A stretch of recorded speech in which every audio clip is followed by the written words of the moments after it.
जय जगन्नाथ सांग मैंने केमती अच्छा समस्ते। आज एक्चुअली मु आपण मानक सहित किसी कथा हवा को आसी। आपण मैंने तो मोर अन्य वीडियो रे देखिथिबे जे वर्षा देखिकी आमे केते खुशी हो जाउथलु जे जंगल रे निया लागिवनी। तापरे पुणी डेरजेंग डैम किछि दिन ड्यूटी गला परे सेठी पानी देखिकी भाबिलु बोधे फायर सीजन सरीगला, किंतु नाही एबे जो भले खरा होउची देखिकी ही डर लागुची जे जंगल रे निया लागिवो। तो सेथि पई मोर आपण मानकु एतिकी अनुरोध जे आपण माने निजे सचेतन हुअन्तु और अन्य मानकु भी सेतिकी सचेतन करंतु जे केही भी जेमती जंगल रे निया न लगेबे।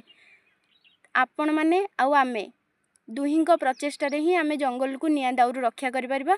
एतिकी ही आपण मानक पाखरे मोर अनुरोध। ये जंगल रे को निया लगांतु नहीं। निया लगेवा द्वारा आमर बहुत जीवजंतु नष्ट होगा सहित परिवेश मध्य नष्ट होछि। तेणु आपण मानक अनुरोध रहिला जंगल रे निया लगांतु नहीं। आज एतिकी। भगवान श्री जगन्नाथ आपण मानक समस्त को खुशी रे रखंतु। Bye bye.